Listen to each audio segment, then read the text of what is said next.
Ready. হ্যাঁ হ্যাঁ নাম। হ্যাঁ ভাই, তুই যে ঢাকা থেকে আসলি কালকে, হ্যাঁ হ্যাঁ তা সংসারের বিষয়ে দুই একটা কথা বলবো। তো তো খুঁজ যাবে না, তো তো বাড়িতেই থাকস না। ভাই অনেকদিন পর ঢাকার থেকে আসলাম তো, তা ভাবলাম যে একটু গ্রামটা ঘুরে ঘুরে দেখি, এই জন্য তোমার সাথে দেখা করা হয় না। তা তুই তো ঢাকায় গেলি 2 বছর হয়েছে না? হ্যাঁ, এই 2 বছরে কত টাকা বাড়িতে পাঠাইছিস ভাই, হিসাব আছে? আমার হিসাব আছে তো ভাই। কত টাকা দিছিস? আমি 2 বছরে 20,000 টাকা দিচ্ছি বড় ভাই। দেখ ভাই, এই সংসারটা আমাদের চালাইতে খুব কষ্ট হয়। অনেক কষ্ট করে আমরা এই সংসারটা করছি। অনেক তোর পেছনে অনেক টাকা পয়সা খরচ করে তোরা লেখাপড়া শিখাইছি, তারপরে তোরা ঢাকায় পাঠাইছি। তুই 2 বছরে 20,000 টাকা দিচ্ছিস, এটা আমারও হিসাব আছে।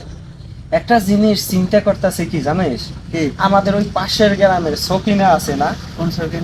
ওই যে সুন্দরী একটা মেয়ে, হ্যাঁ হ্যাঁ হ্যাঁ। ওর বাপের সাথে আমার কালকে দেখা হয়েছিল। তা আমারে জিজ্ঞেস করলো যে আপনার ভাই তো হাফিজ তো ঢাকায় থাকে তাই না 2 বছর ধরে? হ্যাঁ, হ্যাঁ। আমি বললাম হ্যাঁ। বললাম যে কেন? কই আমারও তো মেয়ে গেছে, 6 মাস হইলো ঢাকায় গেছে, এই 6 মাসে 1 লক্ষ টাকা বাড়িতে পাঠাইছে। তা আপনার ভাই যে ঢাকায় থাকে, ও 2 বছরে কত টাকা পাঠাইছে? তাই আমি চিন্তা করলাম যে হাফিজ 2 বছরে 20,000 টাকা দিল, তাইলে কি বলবো ভাই, আপনি তো আমার বড় ভাই, না বলে পারতাছি না। আল্লাহ সকিনারে যে জিনিস দিছে, ওই জিনিস আমার থাকলে সকিনার থেকে আরো বেশি টাকা আমি ইনকাম করতে পারতাম। ঠিক আছে ভাই, আপনি এগুলো বুঝবেন না।